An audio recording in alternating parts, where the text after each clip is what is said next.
बिस्मिल्लाहिर्रहमानिर्रहीम। अस्सलाम वालेकुम नाज़रीन, मैं हूं फैयाज़ राजा और आप देख रहे हैं आपका अपना यूट्यूब चैनल। दोस्तों, वफाकी हुकूमत इस्लामाबाद से इंतहाई अहम तरीन और बहुत बड़ी डेवलपमेंट इमरान खान के बुक्स में, पाकिस्तान तहरीक इंसाफ के बुक्स में हुकूमत ने ISI को शहरियों की फ़ोन कॉल सुनने और रिकॉर्ड करने का इख्तियार दे दिया। ताहम नोटिफिकेशन जारी करने के सिर्फ और सिर्फ 24 घंटे के अंदर अहम तरीन और बहुत बड़ा इंकशाफ। क्या कोई शख्स इक़्तिदार के लिए इतना भी गिर सकता है? ISI ने नवाज शरीफ की कॉल रिकॉर्ड कर ली जिसमें पाकिस्तान पर हमला करने की दावत दी गई है, भारत से दरख्वास्त की गई है। 73 सेकंड की होशरुबा वीडियो लीक इस वक्त सोशल मीडिया ग्रुप्स में, व्हाट्सएप ग्रुप्स में क्यों बड़ी तेजी के साथ वायरल हो रही है? क्या इसके मुज़म्मरात आगे चलकर हो सकते हैं? क्या शहबाज शरीफ ने नवाज शरीफ की पीठ में छुरा घोंप दिया है? अहम तरीन दस्तावेजी सबूत आपके सामने रखेंगे। पहले मामले का थोड़ा सा बैकग्राउंड आपको बताएं, लेकिन फिर यह सवाल कि क्या कोई शख्स इक़्तिदार के लिए इतना भी गिर सकता है कि दुश्मन मुल्क को यह कहे कि हालात ख़राब करने के लिए हमारे मुल्क पर हमला कर दो। जी हाँ, नवाज शरीफ की खुफिया कॉल सामने आई है जो पाकिस्तान के खुफिया इदारे ने रिकॉर्ड की है।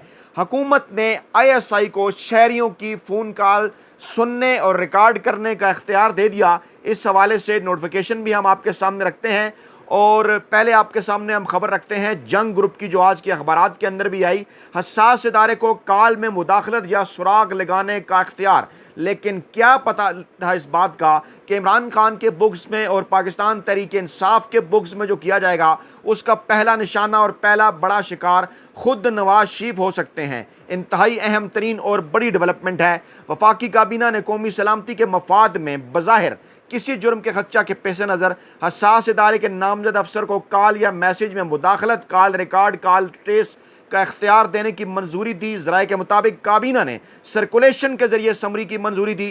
काबीना ने यह नामजदगी का इख्तियार पाकिस्तान टेलीकम्युनिकेशन एक्ट 1996 के सेक्शन 54 के तहत दिया है। बकौल इनके, एजेंसी जिस अफसर को नामजद करेगी वो ग्रेड 18 से कम दर्जे का नहीं होगा। सेक्शन 54 के तहत वफाकी हुकूमत को यह इख्तियार हासिल है कि वो कौमी सलामती के मफाद या किसी भी जुर्म के अंदेशा के तहत किसी फ़र्द को नामजद करे। लेकिन सवाल अब यह पैदा होता है कि क्या नवाज शरीफ की ये खुफिया रिकॉर्डिंग सामने आने के बाद अब नवाज शरीफ के खिलाफ किसी किस्म की कार्रवाई की जाएगी या नहीं? वो तमाम बड़े एंकर, वेले करमनगार, मुलाजम, साफ़ी जो कि इमरान खान के दौरे हुकूमत में तो इंसानी हकूक़ के हवाले से बातचीत किया करते थे, इमरान खान के ऊपर तरह तरह के इल्ज़ामात लगा करते थे, इस अहम तरीन और बड़ी डेवलपमेंट पर क्यों खामोश हैं? आगे चलकर बात करते हैं। कहा गया है कि किसी भी टेलीकम्युनिकेशन सिस्टम के जरिए कॉल या मैसेज में मुदाखलत यानी इंटरसेप्ट या कॉल का सुराग या ट्रेस कर सकता है।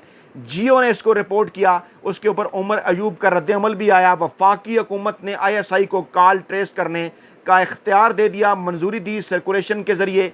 इसी किस्म की तफसीलात के 18 से कम दर्जे का अफसर नहीं होगा। और इसके ऊपर उमर अयूब ने क्या कहा कि कॉल ट्रेसिंग का इख्तियार देने वाले खुद इसकी जद में आएंगे। मीडिया से गुफ्तगू कर रहे थे वो, उन्होंने कहा कि कॉल ट्रेसिंग का इख्तियार देने वाले जेल जाएंगे। इस कानून के तहत आसिफ जरदारी, नवाज शरीफ, शहबाज शरीफ, बिलावल और मरियम जेल जाएंगे। उन्होंने कहा कि कॉल ट्रेसिंग का इख्तियार देने वाले सब अदालतों में फिरते नजर आएंगे।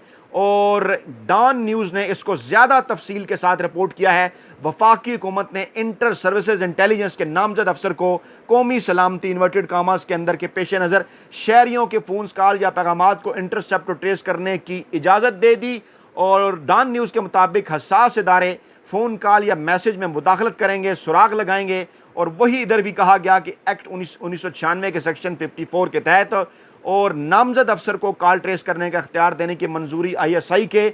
और इस ज़मन में वजारत इंफॉर्मेशन टेक्नोलॉजी ने नोटिफिकेशन भी जारी कर दिया है। नोटिफिकेशन के मुताबिक कौमी सलामती के मद्देनज़र ये गुफ्तगू जो है वो रिकॉर्ड की जा सकती है। दूसरी जानिब इंसदाद दहशतगर्दी अदालत लाहौर के बाहर मीडिया से गुफ्तगू करते हुए कौमी असम्बली में कायदे हस्ब इख्तलाफ उमर अयूब ने कहा कि हसास इदारे को पाकिस्तान के किसी भी शख्स का टेलीफोन या मैसेज टेप करने की इजाज़त देकर हुकूमत ने खुद अपनी शहरक काट ली है। उन्होंने कहा कि अब एक ऑर्डिनेंस के तहत ISI का अफसर पाकिस्तान के किसी भी शहरी का टेलीफोन या सोशल मीडिया अकाउंट टेप कर सकता है।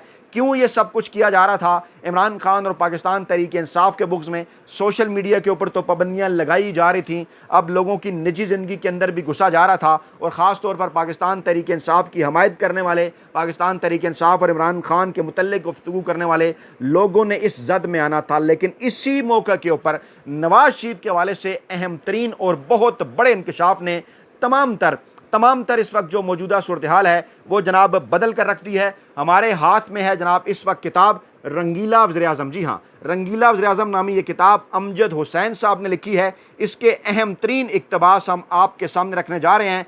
सबसे पहले इसका बैकग्राउंड आपको बताएंगे जनाब, टेलीफोन टेप करने का शौक़। जी हाँ, इस किताब के मुताबिक नवाज शरीफ की हुकूमत, ये 90 की दहाई की बात हो रही है, उनकी तरफ से इस्लामाबाद के 1 दर्जन से ज़ायद साफ़ियों के टेलीफोन टेप किए जाते थे, जिनमें तारिक वारसी, एम ज़ियाउद्दीन, मलिहा लोधी, हामिद मीर, मारियाना बाबर, अयाज अमीर, कैथी गनान, नवीद महराज, ज़फ़र अब्बासी, इम्तियाज़ गिल, तारिक भट्ट, जमाल इस्माइल और दीगर शामिल थे। इन साफ़ियों की गुफ्तगू की तफसीलात वज़ीर इत्तलात मुशाहिद हुसैन और सेनेटर सैफुर रहमान और बाज़ औक़ात वज़ीर-ए-आज़म को भी मुहैया की जाती थीं, जबकि इनके अलावा मुल्क भर से 40 से ज़्यादा साफ़ियों के टेलीफोन टेप किए जाते रहे।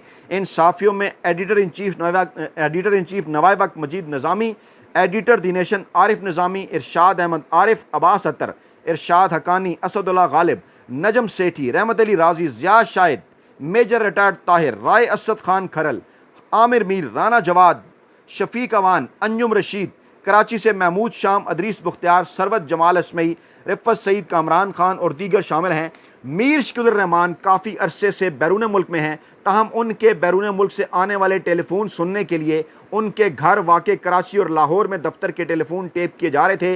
ये भी मालूम हुआ है कि साबिक़ हुकूमत के एक वज़ीर आला और आला हुकाम ने पाकिस्तान टेली कम्युनिकेशन लिमिटेड को भी ज़ाती मफाद के लिए इस्तेमाल किया गया, इसके अलावा कौमी दिफाई राज भारत और अमेरिका पहुँचाए जाते रहे। मैं नहीं कह रहा, ये किताब कह रही है, और ये किताब मार्केट के अंदर दस्तयाब थी। नवाज शरीफ के अदवार के अंदर भी, फ़ौजी अदवार के अंदर भी, अदालत के अंदर इस किताब को पेश किया जाना चाहिए। नवाज शरीफ को, शहबाज शरीफ को वहाँ पर बुलाया जाना चाहिए, यानी ये इनका माजी का शौक़ है। आगे चलकर इंतहाई खौफनाक इंकशाफात हैं।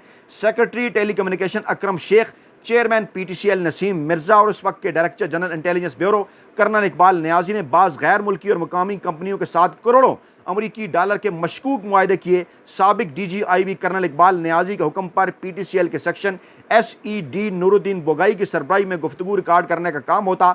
ना सिर्फ साफ़ियों की गुफ्तगू टेप की जाती, बल्कि जजों, अपोजिशन रहनुमाओं, बाज़ हुकूमती वज़ीरों और आर्मी के आला अफसरान की गुफ्तगू भी टेप होती रही। जबकि दूसरी तरफ ISI के साबिक सरबराह लेफ्टिनेंट जनरल ज़ियाउद्दीन की निगरानी में भी सियासतदानों, सहाफ़ियों, जजों, आर्मी चीफ, कोर कमांडरों और बाज़ महकमों के सरबराहों की गुफ्तगू टेप होती रही। और हसास इदारे रोज़ाना साबिक वज़ीर इत्तलात मुशाहिद हुसैन, साबिक चेयरमैन एहतसाब ब्यूरो सेनेटर सैफुर रहमान और बाज़ औक़ात साबिक वज़ीर-ए-आज़म मियां मोहम्मद नवाज शरीफ को मज़कूरा टेप सुनवाते रहे। यानी शरीफ बरादरान का ये पुराना धंधा है, जिसके लिए ये नोटिफिकेशन जारी किया गया, लेकिन फिर खुद फंस के। और कैसे रिकॉर्डिंग होती थी? रोज़नामा जंग 19 नवंबर 1999, ये हाईलाइट कर रखा है मैंने किताब रंगीला वज़ीर-ए-आज़म का, सफ़ा नंबर है 193। रोज़नामा जंग 19 नवंबर 1999 को शाया होने वाली रिपोर्ट के मुताबिक साबिक वज़ीर-ए-आज़म नवाज शरीफ ने अपनी पहली वज़ारत-ए-उज़्मा के दौर में इसराइल से 1 अरब रुपए मालियत की टेक्सटाइल मशीनरी खरीदी थी, जो अब पाकिस्तान में उनके कारखानों में नस्ब है। नवाज शरीफ ख़ानदान के इसराइली हुकूमत के साथ खुफिया ताल्लुकात गुज़श्ता 10 साल से मौजूद हैं। नई दिल्ली में मुतय्यन इसराइल के सफ़ीर ब्राहम यहूदा ने इंकशाफ किया कि नवाज शरीफ के छोटे भाई शहबाज शरीफ ने 1993 में कम अज़ कम 4 मरतबा इसराइल का जाली दस्तावेज़ात के ऊपर दौरा किया। टेक्सटाइल मशीनरी का सौदा करने के अलावा रायवेंड के लिए अपने ज़री फार्म के लिए इसराइली टेक्नोलॉजी हासिल की। शहबाज शरीफ ने इसराइल के 3 दौरों में 7 स्पिनिंग यूनिट्स का सौदा किया। बाद इस मशीनरी की LC लंदन में खोली गई, कब्रस लाई गई, जहां इसकी बरामद कुनिंदा कंपनी का नाम तब्दील किया गया और फिर बहरी रास्ते से मशीनरी पाकिस्तान लाई गई। इसी दौरान शहबाज शरीफ और शरीफ ख़ानदान के एक नौजवान ने इसराइली इलाके अक्कू का दौरा किया, जहां यहूदियों ने बागात लगाकर दुनिया का बेहतरीन फल पैदा किया है। इस दौरे में उन्होंने रायवेंड के ज़री फार्म के लिए इसराइल की ज़री टेक्नोलॉजी हासिल की। आगे इंतहाई खौफनाक इंकशाफ ये भी मालूम हुआ है कि माजूल वज़ीर-ए-आज़म नवाज शरीफ ने जासूसी का निजी निज़ाम कायम करने के लिए इंतहाई जदीद आलात भी इसराइल से हासिल किए थे, जिनके ज़रिए न सिर्फ एक जगह बैठ कर मुल्क के किसी भी हिस्से में हो रही टेलीफोनिक गुफ्तगू को सुना जा सकता था, बल्कि ख़ानदान के कारिंदे दूर जगहों में बैठकर किसी ख़ास कमरे में हो रही गुफ्तगू को भी तार का कोई निज़ाम कायम किए बगैर सुनने की सलाहियत हासिल कर चुके थे। मैं नहीं कह रहा, किताब रंगीला वज़ीर-ए-आज़म कह रही है। और अब आगे चलकर इंतहाई खौफनाक तरीन इंकशाफात के किस तरह से नवाज शरीफ की खुफिया कॉल 1999 अक्टूबर में ISI ने रिकॉर्ड कर ली। इस मौके के ऊपर क्या ये रिकॉर्डिंग दोबारा सामने लाई जा सकती है? इस नोटिफिकेशन के हवाले से क्या नवाज शरीफ को दोबारा से इस मामले के अंदर, पहले तो खैर हुआ नहीं, पहली मरतबा इस मामले के अंदर वाज़ा तौर पर क्या नवाज शरीफ का ट्रायल हो सकता है? तफसीलात क्या हैं? इस किताब के अंदर क्या लिखा हुआ है? जी हाँ, इस किताब के अंदर क्या लिखा हुआ है जनाब? मामला कुछ यूँ है कि मारूफ साफ़ी राय असद खान खरल हफ्त रोज़ा वजूद में शाया शुदा अपनी रिपोर्ट के अंदर रकम तराज हैं। नवाज शरीफ हवसे इक़्तिदार में इस कदर अंधे हो चुके थे कि उन्होंने मुल्की सलामती को भी दाव पर लगाने से गुरेज नहीं किया।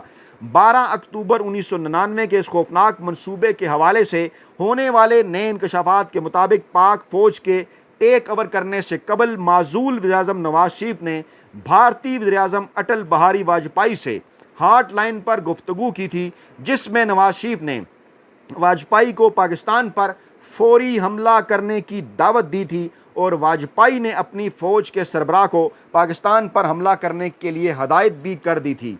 जी हाँ, मैं नहीं कह रहा। सफ़ा नंबर 93-94 किताब रंगीला वज़ीर-ए-आज़म का इंतहाई होशरुबा इंकशाफात हैं।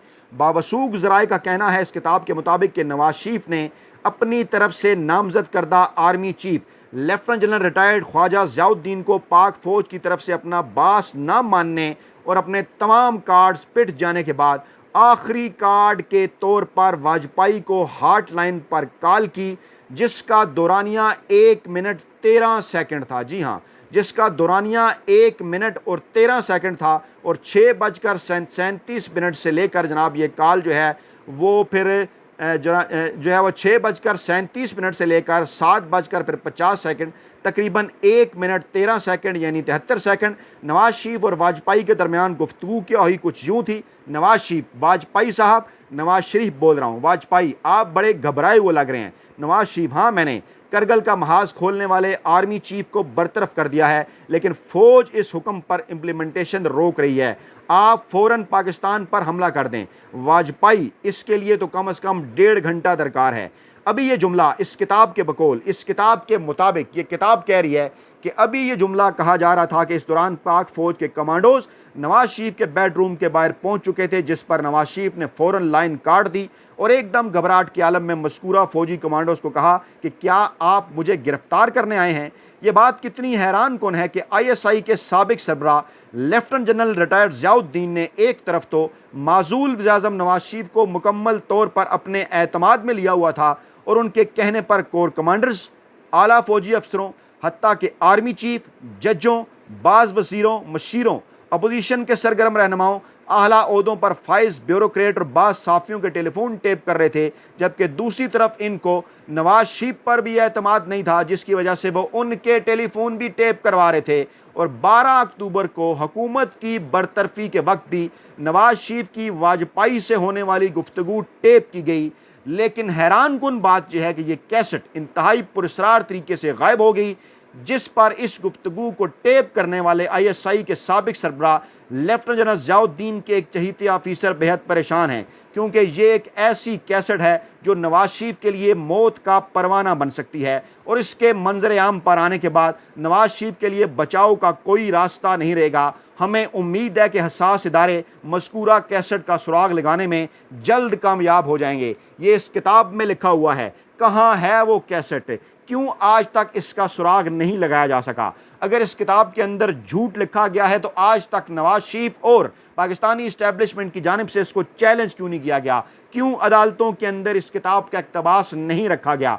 और अगर ये किताब सच है तो फिर आज तक नवाज शरीफ कैसे बचे हुए हैं? आप सवाल करते हैं कि क्यों वो फेवरेट हैं, क्यों वो लाडले हैं पाकिस्तानी अदलिया के और पाकिस्तानी इस्टेब्लिशमेंट के? क्योंकि इस किताब के मुताबिक ISI ने, पाकिस्तान की खुफिया एजेंसी ने ये रिकॉर्डिंग कर ली थी, लेकिन फिर बाद में ये रिकॉर्डिंग मंजर आम पर नहीं लाई गई। नवाज शरीफ के लिए मौत का परवाना इसे कहा जा रहा है और ये भी कहा जा रहा है कि 73 सेकंड की ये वीडियो ज़राए का ये दावा है कि इदारों के पास मौजूद है, क्योंकि कहा यह जाता है कि चीज़ें फिर गायब नहीं हुआ करती, इदारों के पास मौजूद होती हैं।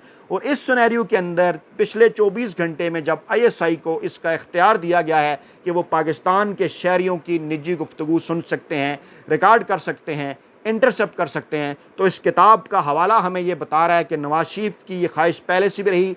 शहबाज शरीफ और नवाज शरीफ पहले भी ऐसे काम करते रहे, इसराइल से उन्होंने टेक्नोलॉजी हासिल कर रखी थी, लेकिन फिर बिलाखिर ख़ुद भी उसका शिकार हुए थे।